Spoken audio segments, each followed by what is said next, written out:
नमस्कार दोस्तों, मैं सरोज पांडे।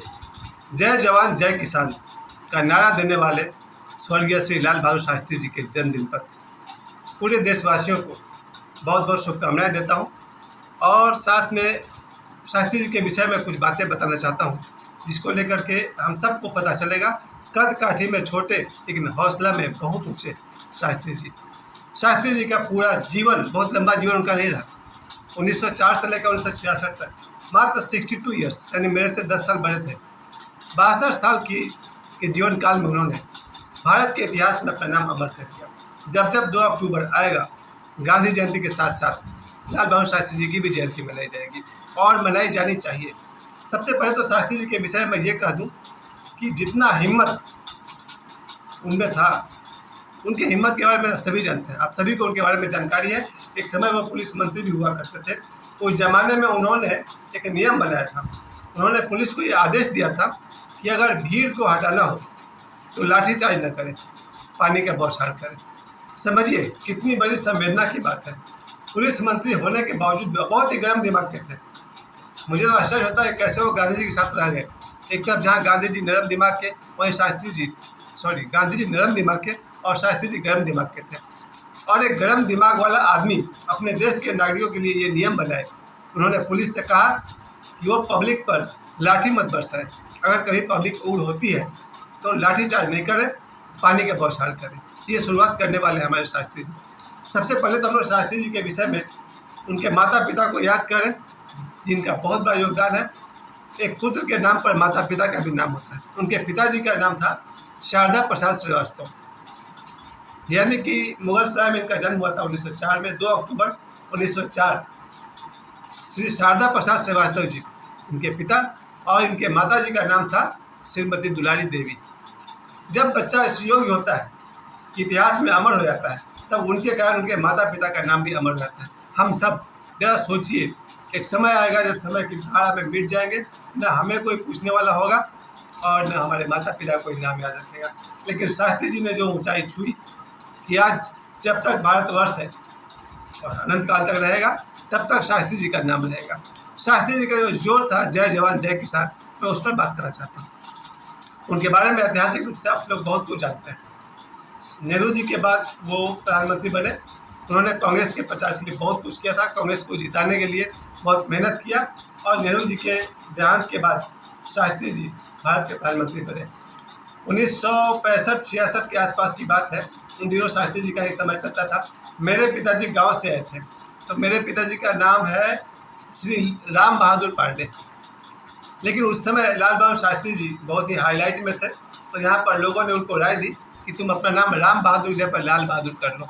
और तब से मेरे पिताजी का ऑफिशियल नाम हो गया लाल बहादुर पांडे, यानी मेरे पिताजी का नाम श्री LB पांडे, श्री लाल बहादुर पांडे। तो जो मेरे पिताजी का नाम है वो शास्त्री जी के नाम से लिया हुआ है। और दूसरी बात मैं कहूँगा जो बहुत ज़रूरी है, शास्त्री जी का जोर था जय जवान जय किसान। हर घर में जवान होने चाहिए और हर घर में किसान होना चाहिए। इसका सबसे बड़ा मतलब तो ये था कि जवानों का और किसानों का बहुत बहुत ध्यान रखना चाहिए, क्योंकि ये हमें जिंदा रखे हुए हैं। अगर देश में किसान न हो, भोजन कहाँ से आएगा? आप डॉक्टर है कि एक्टर है कि नेता है कि क्रिकेटर है कि साधक है कि सन्यासी है कि सिद्ध है, भोजन तो करेंगे ना। ये भोजन के लिए अनाज कहाँ से आएगा? किसान की तरफ से आएगा। इसलिए अगर मेरा भी अपना कहना है कि अगर धरती पर सबसे ज़्यादा किसी को अगर सम्मान की ज़रूरत है तो किसान की ज़रूरत है। लेकिन मैं आश्चर्य की बात बताऊं, मैंने अपने 52 साल की उम्र में आज तक अपने किसी रिश्तेदार को, किसी दोस्त को ये कहते नहीं सुना कि मेरा बेटा बड़ा होकर किसान बनेगा। ये भी नमूना आप लोग याद रखिए। मैंने अपने जीवन काल में ऐसा कोई बाप नहीं देखा जो कहे कि मेरा बेटा पढ़ लिख कर किसान बनेगा। किसान वर्ड को कितना नेगलेक्ट किया गया, जरा सोचिए। चाहे वो मेरे माता पिता हो, कभी नहीं कहे कि पढ़ लिख करके किसान बन जाना। या मेरे ग्रुप में जो 10-20 लड़के हैं, 50 लड़के हैं, आज तक किसी ने नहीं कहा कि बच्चे को पढ़ा लिखा कर हम किसान बनेंगे। कोई डॉक्टर, कोई इंजीनियर, कोई क्या क्या बनाना चाहता है, किसान कोई अपने बच्चे को नहीं बनाना चाहता है। जबकि किसान से चलती है दुनिया। इस धरती पर अगर कोई शुरू से आज तक रहा होगा तो वह है किसान। और दूसरा जोर था उनका जवान पर। देश में किसान हो और जवान नहीं हो, कितना दिन तक सुरक्षित रहेंगे हम सब? जवानों की कीमत, मेरे मन में जवानों के लिए इतनी श्रद्धा, मैं तो जवान का 2% भी नहीं हूँ। जवान का यहाँ अर्थ आप लीजिए फौजी भाइयों से। शास्त्री जी कहते हैं कि जय जवान जय किसान, हर घर में से एक जवान होना चाहिए। लेकिन ये भी विडम्बना है कि मेरे ग्रुप के जितने भी लोग हैं, आज तक एक ने भी नहीं कहा कि मेरा बेटा बड़ा होकर आर्मी में जाएगा। सभी को एक डर रहता है, आर्मी में जाएगा, बीवी बच्चों से दूर रहेगा, कोई लड़ाई होगी तो मारा जाएगा। इस डर से लोगों ने, मेरे सामने तो किसी ने नहीं कहा कि मेरा बेटा बड़ा होकर जवान बनेगा, लेकिन लड़कों ने कहा, युवाओं ने कहा। मेरे जीवन में बहुत सारे लड़के रहे हैं, बहुत सारे आज भी बच्चे हैं, यहाँ तक कि मेरा बेटा कई बार कहा था हम आर्मी में जाएंगे। आर्मी में जाने का मतलब होता है देश की रक्षा के लिए जाना, और रक्षा की जरूरत देश को है। आज से ही नहीं, जब से दुनिया बनी है तब से आदमी को, समाज को रक्षा की जरूरत है। अगर ये देश टिका है तो जवानों के बल पर, और जब ये देश कमज़ोर हुआ था जवानों की कमी में हुआ था।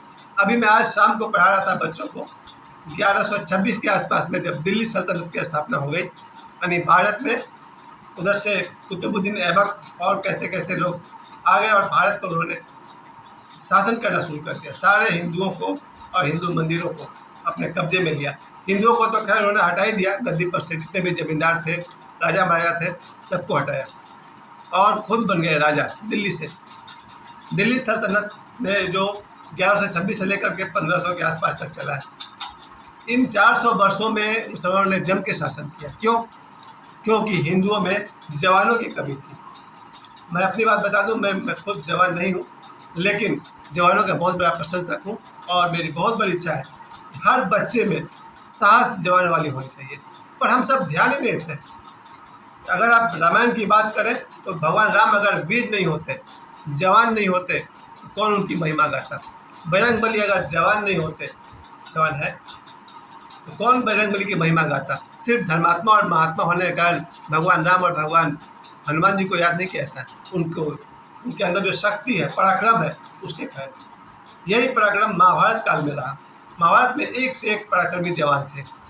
कर्ण है, दुर्योधन है, दुशासन है, परशुराम जी कहते हैं, ऋषि की बात ही छोड़ दी, भीष्म पितामह है, और इन सब का सुपर सोल भगवान श्री कृष्ण, ये सब जवान थे। जवान मतलब साहसी, वीर। दुर्योधन कोई कायर व्यक्ति नहीं था। जो भगवान कृष्ण से पंगा ले लिया वो कोई कायर आदमी नहीं है। महाभारत काल में ऐसे ऐसे अश्वत्थामा, ऐसे ऐसे वीर जवान थे कि जब तक ये जवान हमारे देश में थे, हमारा देश मजबूत रहा, और भारत इतना मजबूत रहा कि यहाँ पर विदेशी आक्रमणकारी घुस भी नहीं पाते थे। उसके बाद जब हमारे देश में जब मौर्य वंश की स्थापना हो गई, गुप्त वंश की स्थापना हो गई, उसके समय में एक मिस्टेक हुआ है मेरे नज़र में कि मौर्य वंश के समय में ही भारत छोटे छोटे राज्यों में टूट गया और उसके अलग अलग राजा रहने लगे। जब कोई देश टूट जाता है, अलग अलग राजा होते हैं, तो उस पर बाहर से आक्रमण करना आसान होता है, क्योंकि ये राजा आपस में एक दूसरे से वैर भाव रखने लगते हैं। आप सम्राट अशोक की बात कीजिए ना, सम्राट अशोक के ज़माने में जो कलिंग युद्ध हुआ था, उसमें जो लाखों लोग मारे गए थे वो कौन थे? सारे के सारे भारतीय थे। एक तरफ इधर बिहार से अशोक रहे होंगे, उड़ीसा से जो पद्मा थी उनके लोग थे। इन लड़ाई में जो मारे गए थे वो कौन थे? भारतीय। आपसी युद्ध में भारत कमज़ोर होता चला गया। उसके बाद धीरे धीरे 15वीं शताब्दी तक आते आते और हमारे देश में मुसलमानों का राज शुरू हो गया, जिसको कहते हैं दिल्ली सल्तनत, खिलजी सल्तनत, और न जाने कौन कौन डायनेस्टी आते चले गए। जवानों की कमी के चलते भारत गुलाम होना शुरू हो चुका था। उसके बाद अंग्रेज आए। अंग्रेजों की तरफ में जवान बहुत रहे होंगे, बहुत ही एग्रेसिव, आक्रामक। वो लोग जब आए उन्होंने हिंदुओं को भी हटाया और मुसलमानों को भी हटाया, यानी मुगल शासन को भी खत्म कर दिया। मुगल जो आखिरी शासक थे बहादुर शाह जफर, उनको भी जेल में डाला। अब बच गया सिर्फ एग्रेसिव अंग्रेज।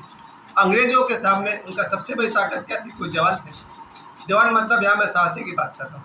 उनका साहस, उनका हथियार, और फिर अंग्रेजों ने 300-400 साल तक शासन किया इस देश में।